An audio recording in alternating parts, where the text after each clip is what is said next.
라디오 스테이지라 시작합니다. 오늘 라디오를 진행하게 된 정재원, 조은우입니다. 반갑습니다. 반갑습니다. 요즘 매우 더운 날씨가 지속되고 있고 낮과 밤의 온도차가 큰데 세상 여름이 다가옴을 느낍니다. 정재원 군은 어쩔 때 여름을 느끼시나요? 저는 아무래도 더운 날씨가 계속될 때 여름을 느끼죠. 그럼 조은우 씨는 어떤지 한번 말씀해 주시겠어요? 저는 아무래도 습기가 아닐까 싶네요. 은우 씨에겐 안 좋은 소식이지만 곧 비가 와서 날씨가 다시 선선해진다고 합니다. 어릴 때는 비가 막상 좋았는데 요즘은 골칫덩어리가 따로 없네요. 그럼 다음으로 넘어가 오늘의 사회 시작합니다.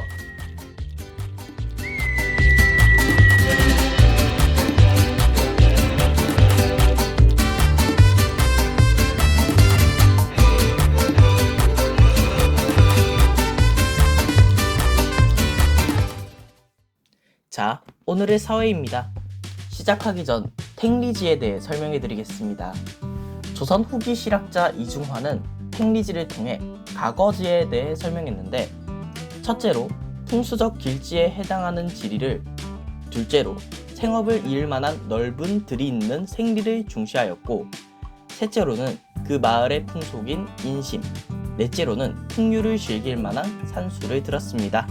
이제 행복을 위한 다양한 조건을 알아보겠습니다. 질 높은 정주 환경의 조성, 경제적 안정, 민주주의의 실현, 도덕적 실천과 성찰하는 삶, 이로 나눠져 있다고 합니다. 그러면 다음으로 넘어가 볼까요?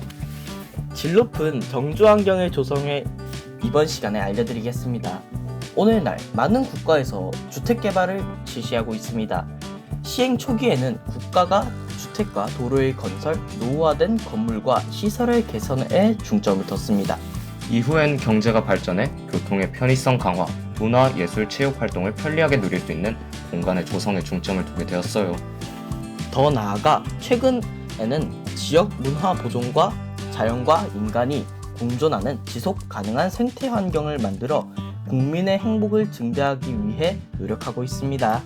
윤리는 여기서 끝이 나고 이번엔 지리로 넘어갑니다. 지진 발생 시 행동 요령과 평소 대비법을 알아보겠습니다. 지진으로 흔들리는 동안은 탁자 아래로 들어가 몸을 보호하고 탁자 다리를 꼭 잡아주세요. 흔들림이 멈추면 전기와 가스를 차단하고 문을 열어 출구를 확보합니다. 건물 밖으로 나갈 때에는 계단을 이용하여 신속하게 이동해야 돼요. 건물 밖에서는 가방이나 손으로 머리를 보호하며 건물과 거리를 두고 주위를 살피며 대피합니다. 떨어지는 물건에 유의하여 신속하게 운동장이나 공원 등 넓은 공간으로 대피해야 돼요. 라디오나 공공기관의 안내방송 등 올바른 정보에 따라 행동합니다. 장소에 따라 이렇게 행동할 것입니다. 엘리베이터 있을 경우 뜬든 모든 층의 버튼을 눌러 가장 먼저 열리는 층에서 내린 후 계단을 이용합니다. 학교에 있을 경우 뜬든 책상 아래로 들어가 책상 다리를 곧 잡습니다.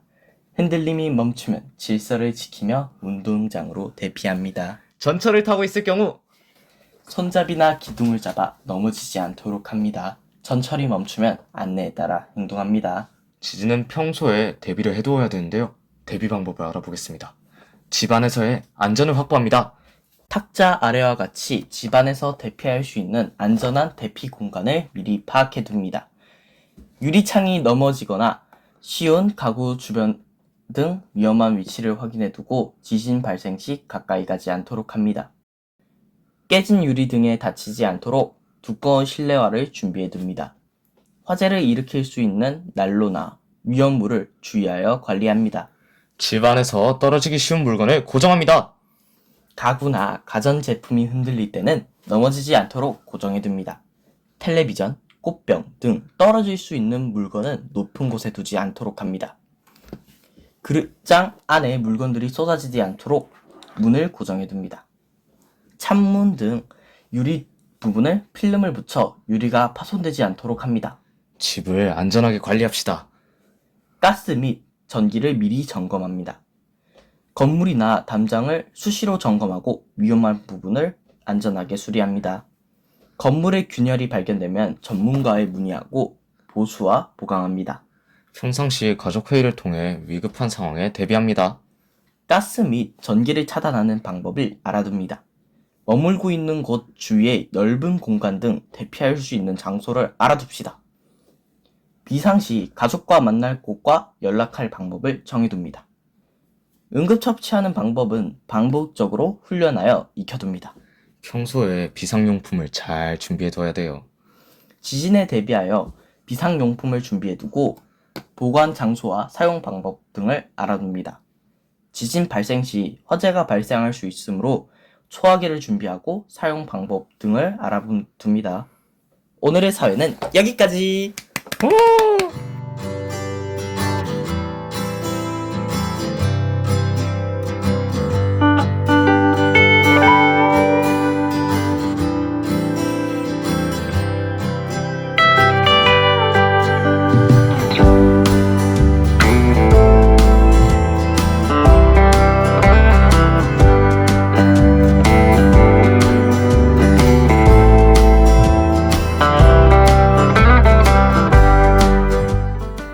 과학 시간입니다.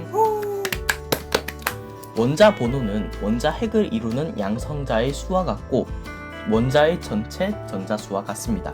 원자는 전기적으로 중성이며 만약 전자의 수가 양성자의 수와 다르면 이온이 되기 때문에 전자의 수도 같은 것이라고 하네요. 그럼 주기율표를 알아볼까요? 주기율표란 원소를 원자 번호 순서와 화학적 성질을 기준으로 배열해 만든 원소 분류표입니다. 가로줄을 주기라 하고 세로줄을 족이라고 하는데 주기율표는 1에서 7주기와 1에서 18족으로 되어 있습니다. 주기율표는 일정한 원자 번호와 간격을 두고 유사한 성질을 갖는 원소가 반복되는데 이것을 원소의 주기성을 갖는다 라고 말합니다. 예를 들면 수소를 제외한 1족에서는 알칼리 금속과 17족에 속하는 할로젠 원소가 있습니다. 할로젠 원소는 플루오린, 염소, 브롬인, 아이오딘 등이 있습니다. 주기율표에서 20번까지의 원소 기호는 외워두시고 할로젠 원소도 외워두는 게 좋습니다. 전자는 특정한 에너지를 갖는 궤도를 따라 운동하는데 그 궤도를 전자껍질이라고 한다 합니다. 주기는 전자껍질의 수와 같습니다. 전자껍질에서 전자가 갖는 특정한 에너지값 또는 특정한 에너지를 갖는 상태 그 자체를 에너지 준위라고 합니다. 전자껍질의 에너지 준위는 원자핵과 멀어질수록 커집니다. 원자의 온도가 상승하여 원자핵의 에너지가 늘어나고 그러면 전자는 점점 더 멀어지다 전자 껍질을 벗어나 이온화가 됩니다. 오늘의 과학은 여기서 마치겠습니다. 와, 오늘은 사회와 과학밖에 없었네요. 그러게요. 다음 또 이러면 계속 좋겠는데. 시험이 끝난 직후라 수업이 많이 없었지만 앞으로는 국어도 나올 거고 영어도 나올 거고 수학도 나올 거고 아이고. 제가 문과 계열이 좀 많이 약해서 어떡하지. 저는 이과가 약하네요.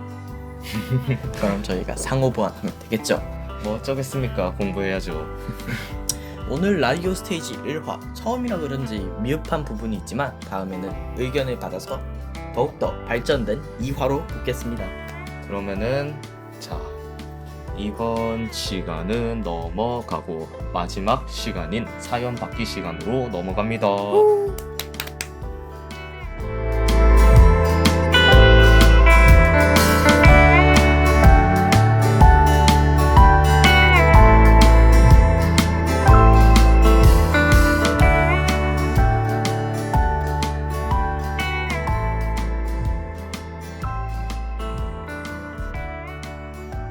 자, 마지막으로 오늘의 사연 받고 마무리하겠습니다. 오늘의 사연은 조은우 씨가 읽어드릴 건데요. 저는 17살 평범한 남자 고등학생입니다. 저는 에너지 같은 음료를 먹어본 적이 없는데요. 고등학교의 첫 시험이 너무 떨려서 공부할 때 단 한 번도 마셔본 적이 없는 에너지 음료를 먹어보기로 했습니다. 처음에는 잠도 안 오고 맛도 나쁘지 않은 것 같아서 일주일 내내 먹어봤는데요. 일주일 내내 마셔보니 점점 피곤해지고 배도 아프더라고요. 여러분들은 에너지 음료를 처음 마셨을 때 저처럼 피곤하고 배가 아팠나요? 사연자분께서는 에너지 음료를 처음 마시고 피로와 복통을 느꼈다고 했는데요. 피로와 복통만 느낀 게 어찌 보면 다행일지도 모르는 게 카페인의 특징과 부작용에는 두통, 발열, 피로, 가슴 두근거림, 일시적인 신경과민, 현기증, 수면장애, 식은땀, 가려움, 신부전, 패뇨 등을 있다고 합니다. 매우 무서운 카페인입니다. 근데 정지훈 군, 왜 신부전을 2번 말하셨죠? 신부전과 신부전은 다른 것입니다. 아, 제가 잘못 들었나 보네요.